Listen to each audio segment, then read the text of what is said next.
बैठा है वो ट्रंप तो खुद ईरान में बुरी तरह फंस गया है। पाठशाला में अब अगली क्लास जिसमें आज आपको दिखाऊंगा ईरान में सेना घुसाने की तैयारी करते ट्रंप को महाझटका। अमेरिकी फौज में हड़कंप मच गया है, इस्तीफे का दौर क्यों शुरू हो गया? ईरान ने एक और F-35 फोड़ दिया है, अमेरिकी पायलट पकड़ लिया है। ट्रंप की ऐसी भयंकर बेइज्जती कि दुनिया हंस रही है। अब इसका चैप्टर। पाकिस्तान का मुनीर ट्रंप के भरोसे बैठा है, लेकिन खुद ट्रंप की हालत इतनी खराब हो रखी है कि ईरान युद्ध के बीच अमेरिकी फौज में हड़कंप मचा हुआ है।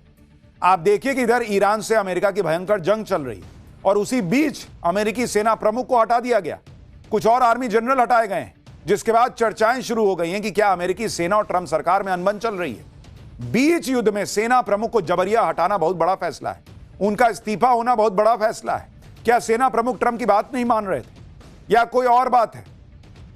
आप देखिए अमेरिकी सेना में इस्तीफे शुरू हो गए हैं। सेना प्रमुख और रक्षा मंत्री में अनबन की खबर है, मन मुताबिक नतीजे नहीं देने का आरोप है। अमेरिकी अटॉर्नी जनरल को भी हटा दिया गया है। अब सवाल उठ रहा है कि ऐसा क्या हो गया कि बीच युद्ध में सेना प्रमुख को ही जबरिया हटा दिया? भाई ट्रंप तो कहते हैं कि हमने ऐसा फोड़ा ईरान को, ऐसा मारा ईरान को जो दुनिया ने नहीं देखा था। उनके रक्षा मंत्री कहते हैं कि ऐसी जीत दुनिया ने नहीं देखी। तो अपनी सेना के लोगों पे कार्रवाई क्यों कर रहे हो? कहीं ट्रंप अपने लिए बलि का बकरा तो नहीं खोज रहे? इधर ट्रंप और अमेरिकी सेना में अनबन की खबरें हैं, तो दूसरी तरफ ईरान युद्ध तबाही के नए फेज में चला गया। अमेरिका ने ईरान का पुल उड़ाया, तो अब ईरान ने खाड़ी देशों के पानी और गैस के प्लांट पर हमला कर दिया है। ईरान ने कहा है कि हम पर जैसा हमला होगा वैसा ही जवाब दिया जाएगा, टिट फॉर टैट। ईरान ने खाड़ी देशों के मशहूर पुलों की लिस्ट बनाई है। इन पुलों पर ईरान मिसाइल से हमला कर सकता है। यानी उधर से मारते ट्रंप हैं, उनकी सेना मारती है, और सेम वही चीज निकाल के ईरान जो है वो खाड़ी देशों में मार देता है, क्योंकि अमेरिका तक तो मारेगा नहीं, मार नहीं सकता। तो उसको पता है कि भाई किसकी मदद से अमेरिका टिका हुआ है, खाड़ी देश, यहां मारो, इनकी नस दबा। खाड़ी देश ट्रंप की तरफ देख रहे कि भाई क्या अगला मारने वाले हो, पहले बताओ भाई, तुम तो मार खा नहीं रहे, हम मार खाते हैं। खाड़ी देश उस आदमी की तरफ हो गए जो दो लोगों के बीच में फंसा हुआ है, लपाड़ जो है उनको पड़ रहा है। यानी जैसे को तैसा ईरान के हमलों से खाड़ी देशों का इंफ्रास्ट्रक्चर तबाह हो जाएगा, लेकिन ट्रंप को इससे क्या ही फर्क पड़ रहा। ईरान युद्ध में तो अब ट्रंप को और बेइज्जत होना है। आज ही एक बड़ी खबर आई कि ईरान ने एक और अमेरिकी F-35 गिराने का दावा कर दिया। साथ ही ईरान ने अमेरिकी F-15 जेट के पायलट को भी गिरफ्तार करने का दावा किया है।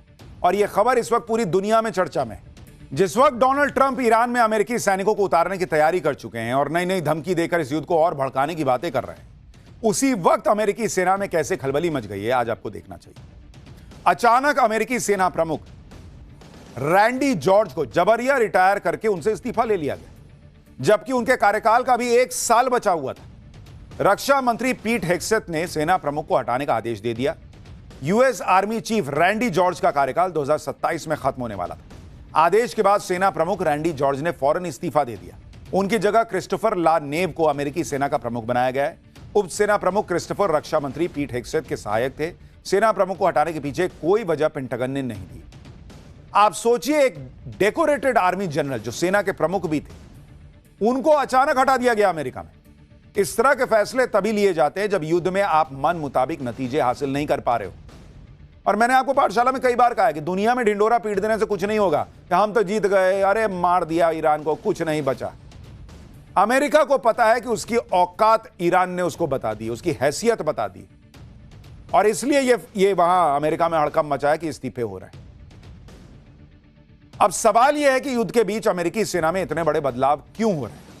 क्या अमेरिकी सेना में सब कुछ ठीक नहीं है?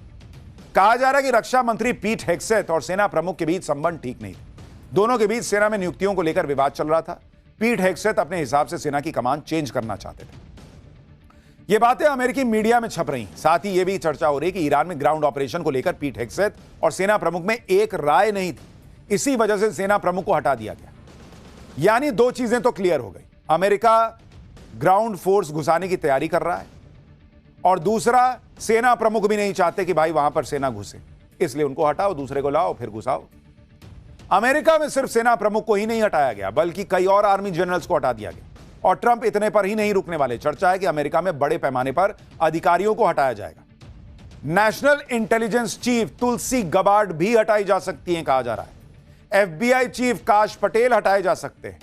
आर्मी सेक्रेटरी डेनियल ड्रिस्कॉल भी हटाए जा सकते हैं, और लेबर सेक्रेटरी लोरी चावेज डिरेमेर को भी हटाने की खूब चर्चा है। लेकिन इतने लोगों को हटाने से अच्छा है कि अगर डोनाल्ड ट्रंप खुद हट जाएं तो दुनिया का भला हो जाए। सच बता रहा हूं, डोनाल्ड ट्रंप आप खुद इस्तीफा दे दीजिए, देखिए दुनिया में सब ठीक होने लग जाएगा। लेकिन कहां तो ट्रंप ईरान में रिजीम चेंज करने चले थे भाई साहब, कहां अमेरिका में धड़ाधड़ इस्तीफे हो रहे हैं। लोग कह रहे हैं रिजीम चेंज तो अमेरिका में होने लगा है। ट्रंप जिस तरह से लोगों को फायर कर रहे हैं, हटा रहे हैं, क्या यह संकेत है कि चीजें अब ट्रंप के कंट्रोल से बाहर हो चुकी? ईरान युद्ध में फंसे ट्रंप अब क्या बलि का बकरा खोज रहे हैं जिसके ऊपर वो सारा ठीकरा फोड़ सके, क्योंकि अमेरिका में ट्रंप की साख रसातल में पहुंच गई है। ईरान युद्ध के अलावा ट्रंप एप्स्टीन फाइल मामले में घिरे हुए हैं और अब ट्रंप ने अमेरिकी अटॉर्नी जनरल पाम बॉन्डी को भी हटा दिया है। एप्स्टीन फाइल केस को हटाने के तरीके से ट्रंप नाराज थे।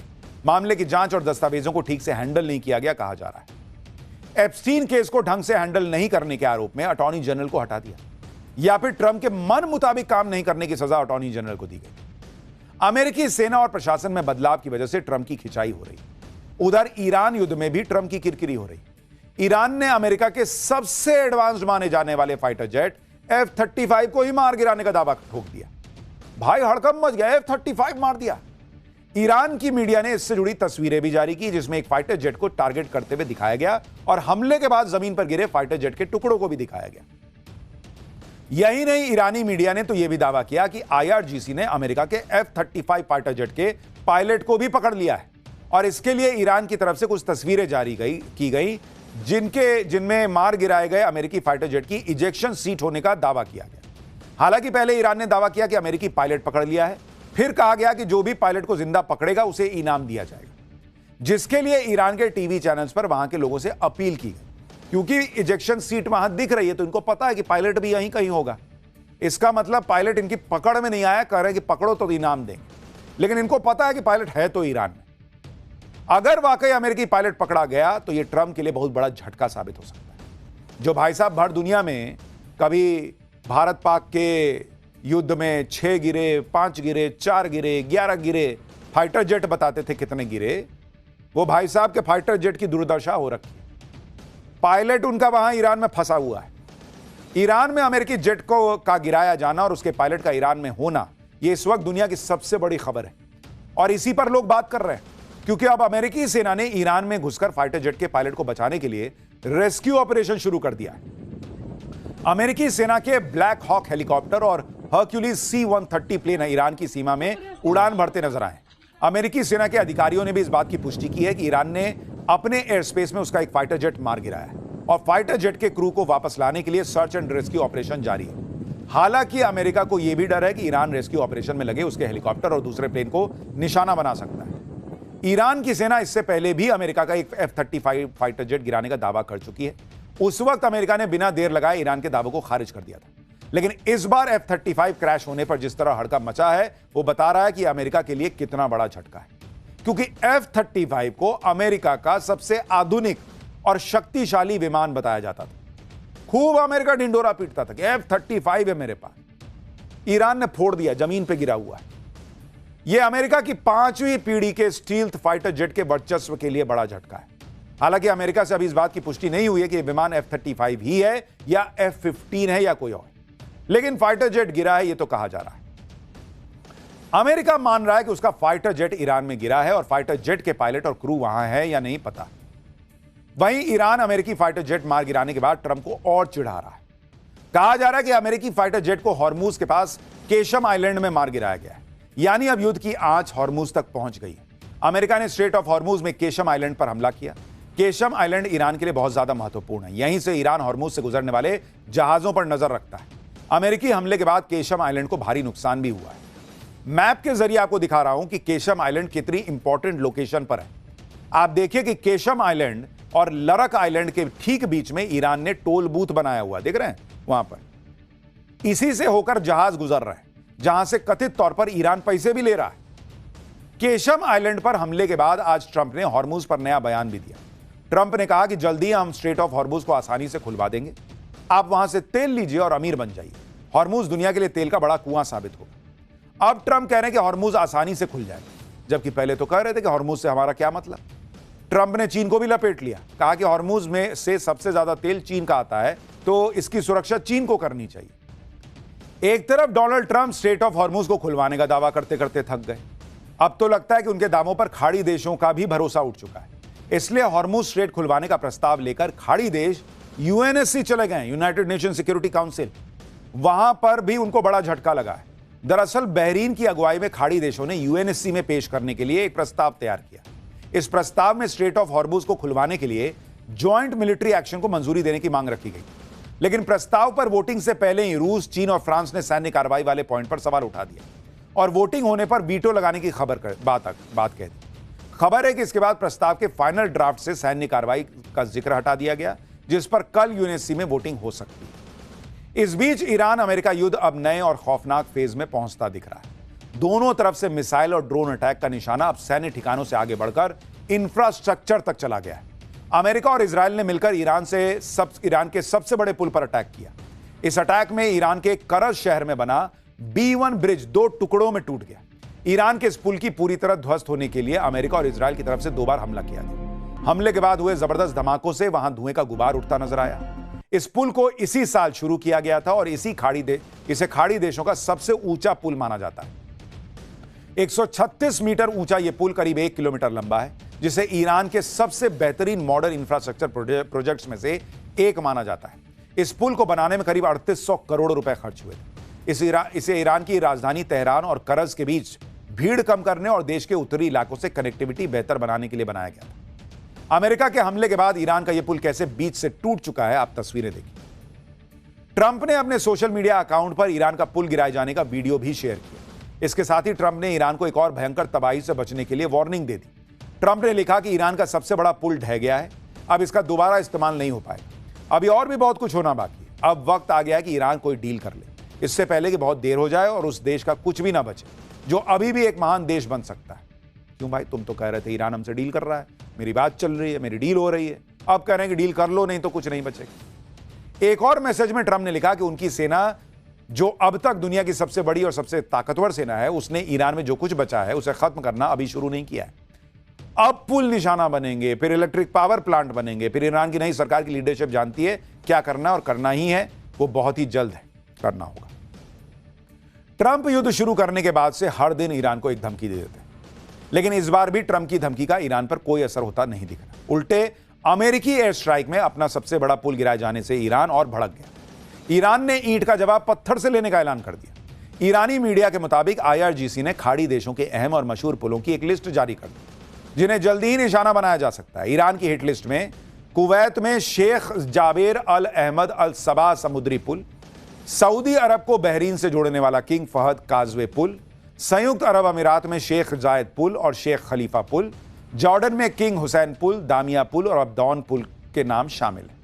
यानी ईरान कह रहा है कि तुम मारो, मैं तुम्हारे दोस्त मार दूंगा, तुम मेरे पुल तोड़ो, मैं खाड़ी देशों के पुल तोड़ दूंगा, मैं मरूंगा लेकिन तुम्हारे खाड़ी देश के दोस्तों को मार के जाऊंगा। डोनाल्ड ट्रंप की सनक के चक्कर में खाड़ी देश बर्बाद हो रहा है, पूरी दुनिया में महंगाई का असर हो रहा है। यह आदमी की सनक ही खत्म नहीं होती बॉस, रोज उठ के नया नाटक, रोज उठ के नया नाटक। एक तरफ ईरान की सेना ने खाड़ी देशों के बड़े और अहम पुलों की हिटलिस्ट जारी की, वहीं ईरान के विदेश मंत्री अरागची ने भी दो टूक कह दिया कि ईरान किसी हाल में सरेंडर नहीं करेगा। उन्होंने पुल पर हुए हमले को अमेरिका के नैतिक पतन की शुरुआत बताते हुए ट्वीट किया कि अधूरे ब्रिज समेत दूसरे सिविलियन स्ट्रक्चर्स पर हमले ईरान को सरेंडर के लिए मजबूर नहीं कर पाएंगे। यह सिर्फ दुश्मन की हार उसके नैतिक पतन को दिखाता है। हर पुल और इमारत को और मजबूती से बना लिया जाएगा, जिसकी भरपाई कभी नहीं हो पाएगी। वो अमेरिकी साख को हुआ नुकसान है। यानी ईरान कह रहा है कि हम तो पुल बना लेंगे, हम बिल्डिंग बना लेंगे, लेकिन तुम्हारी जो इज्जत की धज्जियां उड़ा दी अमेरिका की, वो कैसे रिपेयर करोगे? तुम्हारे जो इज्जत के तार तार कर दिए, उसको क्या सिलोगे बैठ के डोनाल्ड ट्रंप? अमेरिकी सुपर पावर स्टेटस को ईरान ने ऐसा डेंट दिया है बॉस, जिससे अमेरिका शायद ही कभी रिकवर कर पाए। ट्रंप बड़ी बड़ी बातें कर रहे हैं, ईरान ट्रंप की धमकी का जवाब मिसाइलों से दे रहा है। आप देखिए कि इजराइल के पेटा टिकवा शहर पर ईरान ने बैलिस्टिक मिसाइल से हमला कर दिया। ईरान की मिसाइल भयंकर तेजी से गिरी, जोरदार धमाका हुआ और सब कुछ हिल गया। ईरान ने इजराइल पर मिसाइल से हमला किया, जिसे रोकने के लिए इजराइल के 12 इंटरसेप्टर लॉन्च हुए, लेकिन इजरायली इंटरसेप्टर ईरान की मिसाइल नहीं रोक पाए और ईरान की मिसाइल जोरदार धमाके के साथ नीचे गिरी। ईरान क्लस्टर मिसाइल से भी इजराइल पर हमला कर रहा है। इसमें टारगेट पर पहुंचने से पहले मिसाइल से दर्जनों एक्सप्लोजिव अलग अलग निकलते हैं और टारगेट को तबाह कर देते हैं। ईरान ने इजराइल के हाइफा शहर पर भी जोरदार हमला किया। ईरान की मिसाइलों के हमले से हाइफा सिटी में भयंकर तबाही मची है। गाड़ियों में आग लग गई है, जगह जगह धुएं का गुबार दिख रहा है। ईरान की सेना ने हाइफा को टारगेट करते हुए मिसाइल लॉन्च करने के वीडियो जारी किए। ईरान धड़ाधड़ हमले कर रहा है, मिसाइल ड्रोन दाग रहा है, जबकि ट्रंप के मुताबिक तो ईरान की मिलिट्री पावर खत्म हो चुकी थी, तो वो कहां से मार रहा है? ईरान की मिलिट्री पावर को लेकर ट्रंप ने मनमर्जी के दावे किए जो सच नहीं निकले। अब अमेरिकी मीडिया हाउस इसकी सच्चाई बता रहे हैं। CNN की रिपोर्ट के मुताबिक अमेरिकी एजेंसीज का मानना है कि अभी भी ईरान के आधे मिसाइल लॉन्चर सुरक्षित हैं। ईरान के पास हजारों ड्रोन हैं, जिनमें से 50% अभी भी इस्तेमाल के लिए तैयार है, जबकि पीट हेगसेथ ने कहा था कि ईरान के मिसाइल और ड्रोन लगभग 90% कम हो गए।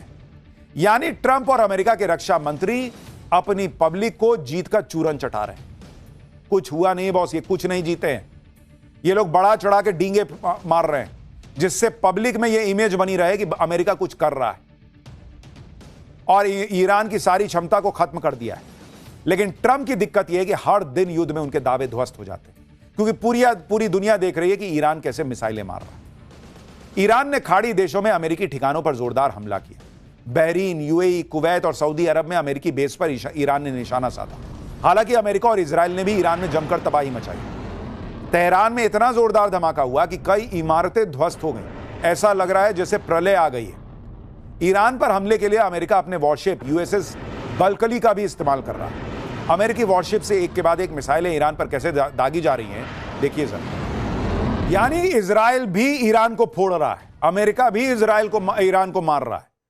लेकिन वो जो कर रहे हैं मिलकर कर रहे हैं, और वो तो एक्सपेक्टेड था कि आप करोगे। ईरान जो कर रहा है वो अनएक्सपेक्टेड है, और इसीलिए डोनाल्ड ट्रंप और अमेरिका हिल गए। और भगवान के लिए डोनाल्ड ट्रंप को कुछ सद्बुद्धि आए, और अगर वो इस युद्ध को रोक दें, कुछ बातचीत कर लें, स्ट्रेट ऑफ हॉर्मुज खुल जाए, तो शायद दुनिया का कुछ भला हो जाए। खैर, उधर ईरान और अमेरिका भिड़े पड़े। यहां देश की पॉलिटिक्स में कौन भिड़ा पता है आपको? राघव चड्ढा और केजरीवाल की टीम भिड़ गई है। राघव चड्ढा वर्सेस केजरीवाल, क्यों मचा बवाल? राघव चड्ढा कौन सा तूफान लाने वाले?